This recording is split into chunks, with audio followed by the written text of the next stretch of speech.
Très bien, chers patriotes américains, vous savez combien j'aime l'Amérique. Vous savez à quel point j'apprécie la volonté des Américains de résister et de repousser les tentatives d'islamisation de l'Amérique. Je suis un grand fan du gouverneur Greg Abbott, du député Randy Fine, et il y a aussi d'autres bons politiciens qui résistent. Mais quelques bons hommes ne suffiront pas, car notre ennemi est uni et très engagé dans sa cause idéologique. Ils ont réussi à infiltrer notre bureaucratie, notre establishment politique, même l'armée. Je regardais justement une vidéo où un soldat patriote américain expliquait comment l'armée américaine est infiltrée par des islamistes qui répandent leurs idéaux islamistes toxiques. Je ne les appelle même pas des traîtres parce qu'ils sont fidèles à leur cause, mais vous devez être fidèles à la vôtre. L'islam et l'Occident sont comme l'huile et l'eau. Ils ne peuvent jamais se mélanger. Ils sont engagés envers leur cause. Nous devrions être engagés envers notre cause, qui est de préserver nos intérêts, les intérêts occidentaux fondés sur les valeurs occidentales. Le multiculturalisme a échoué, et l'islamisme est à l'avant-garde de cet échec. Les islamistes n'arrêteront devant rien tant qu'ils n'auront pas vu le monde entier succomber à l'islam. Pourquoi est-ce que j'en parle? Regardez ceci, les gars. Avant de vous montrer ces vidéos, je dois vous donner un aperçu. Regardez ces personnes. À gauche, Hassan Piker, un enfant né d'immigrés. Il est né dans le New Jersey, puis il a été immédiatement ramené en Turquie parce que, évidemment, ses parents ne voulaient pas qu'il soit influencé par les idéaux occidentaux. De nombreux parents musulmans des années 90 pensaient ainsi. Ils craignaient que leurs enfants deviennent incontrôlables, selon leurs propres mots. Si nous élevons nos enfants en Amérique, alors ils deviendront comme des Américains. Ils vont commencer à sortir en boîte de nuit, ils vont se mettre à boire, à jouer et ils vont forniquer, etc. Donc beaucoup de parents musulmans ont ramené leurs enfants dans leur pays musulman d'origine. Mais beaucoup sont aussi restés.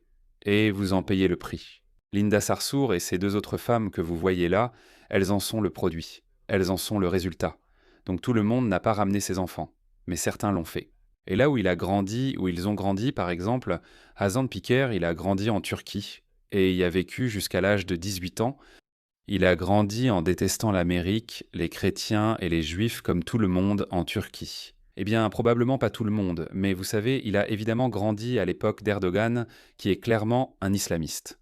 Il déteste l'Occident. Il ne le cache même pas. Donc il est revenu aux États-Unis à l'âge adulte. Maintenant, il n'a rien de positif à dire sur l'Amérique. Il a dit que l'Amérique méritait le 11 septembre. L'Amérique est un pays fasciste. Elle bombarde les pays musulmans et elle mérite tout ce qui ne va pas en Amérique. Il déteste l'Amérique. Il ne le cache même pas. Je ne comprends pas pourquoi l'Amérique permet cela. Je comprends pourquoi l'Amérique permet cela parce que ces personnes ont des libertés constitutionnelles et ils en profitent. Désolé, cette pie m'agace. Je ne sais pas si vous pouvez l'entendre. Si c'est le cas, veuillez l'ignorer, mais elle m'agace quand même. Regardez la deuxième femme. Elle est la clé. C'est la vedette de cette vidéo. Elle s'appelle Abar Kawas. Elle est née à New York de parents musulmans palestiniens. Elle a grandi en détestant l'Amérique et soutient ouvertement le Hamas et le djihad islamique, affirmant que l'Amérique méritait le 11 septembre comme Hassan Piker. Elle, ses parents, et si elle avait l'âge requis lors du 11 septembre, je ne sais pas quel âge elle a, je suppose qu'elle a une vingtaine d'années, donc elle devait probablement être un tout petit bébé. Tu te rappelles cette vidéo où des Palestiniens dansent scène de joie lors du 11 septembre? Ses parents et elle auraient fait partie de ces gens-là. Mais devine quoi? Voilà l'état de notre culture politique ou de notre establishment. Que des gens qui détestent ouvertement le pays dans lequel ils vivent, et pourtant l'establishment ou le système politique de leur pays est incapable de les arrêter. Cela en dit long sur notre système politique. Nous avons vu cela en Australie, nous l'avons vu en Grande-Bretagne. La Grande-Bretagne est le pire exemple de cela. Nous l'avons vu en Australie, les femmes portant le hijab, les femmes musulmanes ne portant pas le hijab, elles détestent toute l'Australie. Pour elles, mais il n'y a rien de bon en Australie. Et pourtant, elles y occupent des fonctions politiques. Cette femme va aussi occuper un poste après avoir gagné la primaire démocrate pour le Sénat de l'État de New York. C'est inquiétant. Nous avons besoin de centaines de gouverneurs Greg Abbott et de députés Randy Fine. Écoutez cette femme. Et donc, en découvrant que, vous savez, le système du capitalisme, du racisme et de la suprématie blanche, etc., et l'islamophobie ont tous été utilisés, vous savez, pour coloniser des terres, pour prendre les ressources d'autres peuples. Donc, c'est une longue trajectoire. Nous voyons juste les manifestations de cette continuité. N'est-ce pas? Avec le 11 septembre. Le 11 septembre. Le 11 septembre était la manifestation de l'Amérique exploitant ces pauvres pays du tiers-monde. Elle est complètement ignorante de l'histoire américaine. Elle n'a aucune idée de l'âge d'or ni du rôle de l'Amérique dans la fin du colonialisme. Très peu de gens le savent. Roosevelt, dans une longue liste de conditions avant de rejoindre la Seconde Guerre mondiale, a dit à Churchill et Charles de Gaulle qu'ils devront entrer dans le nouvel ordre mondial, de l'autre côté de la Seconde Guerre mondiale. Et l'Amérique a joué un rôle clé dans la fin du colonialisme. Et l'Amérique a forcé Churchill et Charles de Gaulle à libérer leurs colonies parce qu'elle envisageait un nouvel ordre mondial, heureusement, qui est l'ordre mondial le plus bienveillant de l'histoire humaine. Mais ces personnes avec leurs griefs, encore une fois, la raison pour laquelle elle n'est pas intéressée à apprendre sur l'Amérique ou son histoire, c'est qu'elle est loyale à ce vêtement qu'elle porte sur la tête. Elle y sera toujours loyale. Elle ne se soucie pas de l'Amérique. Elle n'a aucun intérêt américain à cœur. Et elle est littéralement en train de rationaliser le 11 septembre. Pourquoi tolérons-nous cela? Nous n'avons pas à le faire. Vous n'avez pas à tolérer cela. Ne supportez pas cela. C'est pourquoi je suis de plus en plus intransigeant dans mon approche. Je dis cela car beaucoup continuent de critiquer les Britanniques pour le colonialisme, affirmant « vous nous avez colonisés, c'est pourquoi on est ici ». Non, vous savez quoi? La Grande-Bretagne vous a colonisé, comme l'ont fait les civilisations précédentes. Mais la Grande-Bretagne n'était pas obligée de vous accueillir. Elle est allée dans vos pays par la force, comme vous l'aviez fait quand vous aviez du pouvoir. Et si je vous disais que l'Amérique peut vous bombarder sans vous laisser entrer? Et si je vous disais que la Grande-Bretagne peut vous coloniser et quand même ne pas vous laisser entrer en Grande-Bretagne? Nous pouvons faire ça. Ces migrants envahissent l'Europe parce que l'Amérique a bombardé leur pays. Eh bien, l'Amérique peut continuer à vous bombarder et quand même ne pas vous laisser entrer. La seule raison pour laquelle les Américains et les Occidentaux ne le voient pas comme ça, c'est à cause de leur libéralisme. Ils n'ont pas besoin d'être aussi libéraux. Aucune civilisation dans l'histoire humaine ne n'a jamais dit qu'elle avait tort. C'est la seule époque où l'Occident lui-même se noie dans une sorte de culpabilité stupide alors qu'il n'a pas à se sentir coupable de son passé. Vous n'avez pas à vous sentir coupable de votre passé. Vous n'avez pas à vous sentir coupable de votre passé. Oui, l'Occident a profité de l'esclavage, mais il l'a aussi aboli et a obligé le reste du monde à en faire autant. Oui, l'Occident vous a colonisé, puis vous a aussi libéré. L'Inde a été libérée politiquement, non par la guerre. Et je sais qu'il y avait aussi d'autres nuances impliquées là-dedans. Ce n'était pas entièrement par pure bonté de cœur. Mais pourquoi blâmons-nous l'Occident de ne pas être 100% bienveillant lorsqu'il s'agit de défendre ses intérêts? Aucune autre civilisation n'a jamais fait cela. C'est pourquoi je pense que nous n'avons pas besoin de leçons de ces gens, prêts à tout pour voir l'Amérique se démanteler de l'intérieur. Ils aimeraient en voir chaque pays occidental détruit de l'intérieur. Alors pourquoi permettons-nous cela? Désolé, je me suis emporté là. Je suis tellement en colère contre ça. Je suis tellement en colère que nous ayons ces idiots utiles en Occident qui pactisent avec ces gens-là. Et c'est aussi pour ça que je déteste la droite woke. Ils se focalisent sur les juifs. Combien sont-ils dans le monde? Il y en a environ 6 millions en Amérique, dont 1 million à New York, qui soutiennent aussi ces personnes. Vous savez, New York est l'une des villes les plus juives d'Amérique. Et tout comme nous avons des idiots utiles woke en Occident, des blancs woke. De la même manière, nous avons des juifs woke, qui s'associent avec ces gens-là, qui à la première occasion se retourneraient contre eux. Je suppose que ce que j'essaie de dire, c'est qu'on ne peut pas détester les juifs. Comme la droite éveillée déteste les juifs pour des raisons pour lesquelles ils devraient aussi détester leur propre communauté. Car il y a aussi des éveillés dans la communauté blanche. Donc s'il y a des éveillés parmi les juifs gauchistes au cœur tendre, socialistes, islamistes et progressistes, alors il y en a aussi dans la communauté blanche. Alors pourquoi blâmez-vous collectivement les juifs? Les juifs, Israël, l'État d'Israël, c'est pour ça que j'aime Israël. Israël arrête ces gens-là. Tu crois que ces gens vont s'arrêter une fois qu'Israël tombera? Tu crois qu'ils diraient « Amérique, tu as abandonné ton amour, Israël. Maintenant, on va te laisser tranquille. On ne va plus essayer de convertir l'Amérique. » Écoute ces islamistes. Ils te disent ouvertement qu'ils ne vont pas s'arrêter tant que l'islam n'entrera pas dans chaque maison en Amérique. Qu'est-ce qu'ils veulent dire par là? Le prophète l'a dit il y a 1400 ans que l'islam est là pour régner sur le monde entier. Aucun musulman ne peut se reposer tant que chaque habitant de cette planète n'est pas musulman.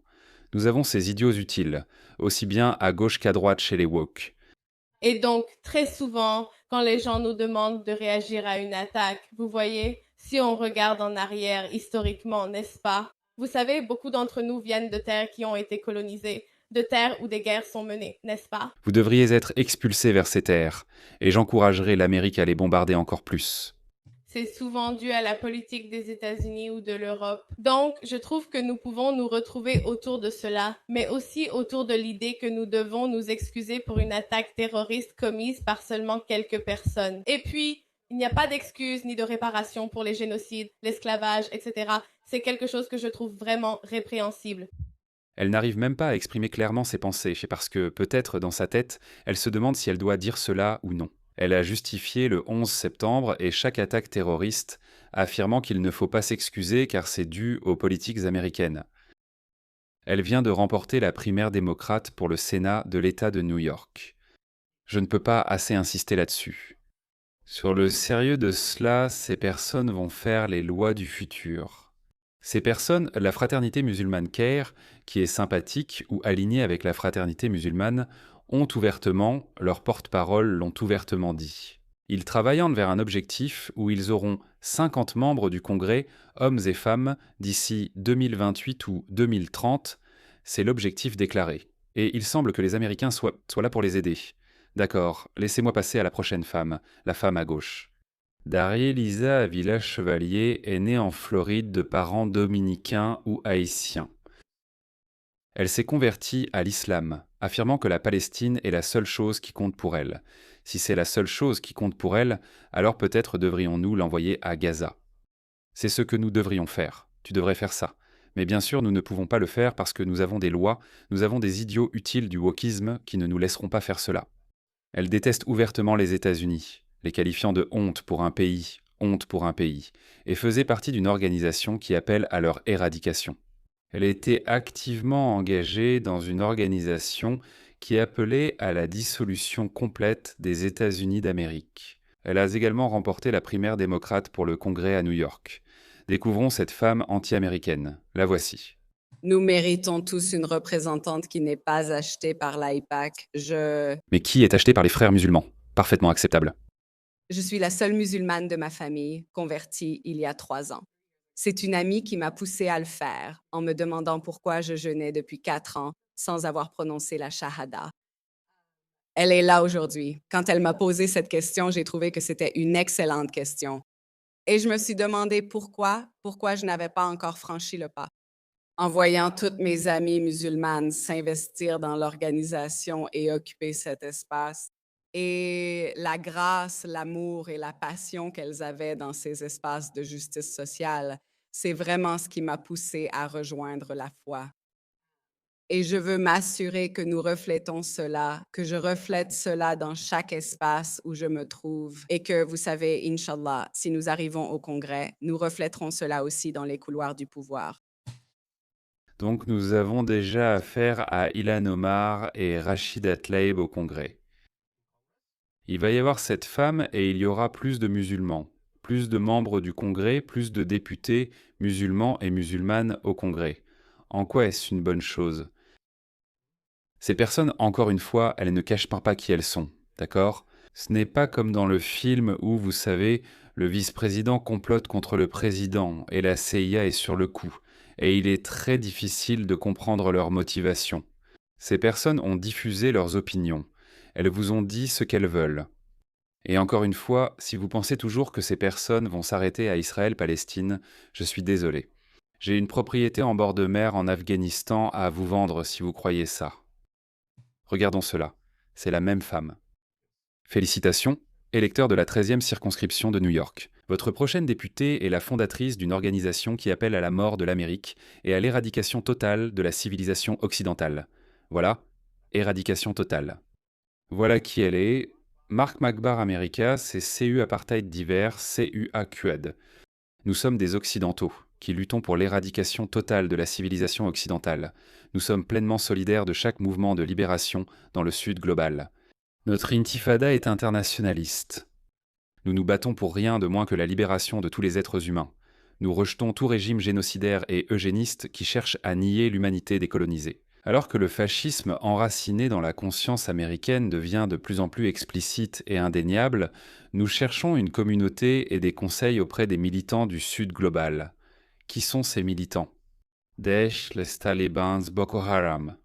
Ils prennent leurs consignes auprès de ceux qui ont été en première ligne dans la lutte contre la tyrannie et la domination, qui soutiennent l'ordre mondial impérialiste. Si l'Amérique tombe, tout ce qu'il y a de bon dans le monde tombera. Je ne dis pas cela à la légère. Je ne dis pas que ce n'est que de la rhétorique. Je ne le dis pas simplement parce que ça sonne bien. J'y crois vraiment. Nommez-moi une autre époque de l'histoire humaine où nous avons eu autant de paix, où nous avons eu une superpuissance aussi tenue de rendre des comptes. Ce n'est pas parfait. Elle a commis de graves erreurs, d'accord, mais elle a aussi puni ses propres soldats pour avoir violé les droits de l'homme. Citez une autre période où la superpuissance mondiale a rendu des comptes, ne serait-ce qu'un peu. Cela n'est jamais arrivé. Nommez-moi une seule. Si vous étiez dans la Rome antique et que vous disiez « mort à la Rome antique », vous seriez crucifié. Même lors de la dernière ère de la civilisation humaine, même pendant l'Empire britannique, dites « merde au roi » ou « mort au roi » ou à la reine ou à celui qui est au pouvoir. Voyez ce qui vous arrive. On peut dire qu'en Amérique, devant la Maison-Blanche, vous pouvez brûler le drapeau américain et il ne vous arrivera rien. Je ne pense pas que cela soit tenable. Certaines des valeurs américaines introduites par les pères fondateurs, comme la liberté d'expression est la seule valeur occidentale qui distingue l'Occident de toutes les autres grandes civilisations. La Chine a aussi des gratte-ciel, des avancées technologiques. Ils sont aussi allés sur la Lune, peut-être pas avec des humains, mais ils y arriveront. Les Émirats arabes unis et l'Arabie saoudite possèdent de hauts gratte-ciel et beaucoup d'argent, mais ils n'ont pas la liberté d'expression. La liberté d'expression est une pierre angulaire de la civilisation occidentale, mais elle est utilisée contre l'Occident par ceux que je vous ai montrés qui ne lui sont pas loyaux. Au nom de la liberté d'expression, ils occupent même des postes publics ou politiques. Trouvez vite une solution. Et je crains qu'à cause de la liberté d'expression garantie par la Constitution, il soit un peu plus difficile en Amérique de freiner ces personnes qu'au Royaume-Uni, par exemple, car le Royaume-Uni dispose de lois contre les discours de haine. Et ils en ont. Et il ne s'agit que de temps avant que l'extrême droite utilise ces lois sur les discours de haine contre les gauchistes woke et les islamistes. Le Royaume-Uni a cette disposition selon laquelle le ministre de l'Intérieur peut retirer la nationalité de n'importe qui sur un seul motif, que cela ne sert pas l'intérêt public, c'est tout. Il n'est pas nécessaire de donner d'explication. Et évidemment, ils ont utilisé cela contre Shamima Begum, qui était une islamiste de l'État islamique et qui est partie en Syrie pour combattre pour l'État islamique. Et elle croupit toujours là-bas. Je sais qu'il n'y a qu'un ou deux exemples, mais l'Amérique ne peut pas faire cela. Les dispositions constitutionnelles rendent de plus difficile de sévir contre ces personnes. Je ne sais donc pas comment les Américains surmonteront ce défi. Mais au moment où nous aurons un parti politique d'extrême droite en Grande-Bretagne, vous pourrez retirer la nationalité britannique de Mohammed Hijab. Et vous faites ça 5 ou 6 fois à des citoyens britanniques en leur retirant leur nationalité parce que ce n'est pas dans l'intérêt public. Regardez à quelle vitesse la culture change. Des temps intéressants nous attendent. Mais comme je l'ai dit, l'Amérique a des armes à feu et les Américains sont des patriotes armés. Il y a une culture de cow-boy. Donc un pays aussi grand et aussi formidable que l'Amérique, vous savez, bonne chance pour essayer de le faire tomber. Mais ne pensez pas non plus que l'Amérique est invincible. Ne croyez pas que l'Amérique est invulnérable. Ces personnes veulent lui nuire. Oui, il nous faudra bien plus de Greg Abbott et Randy Fine.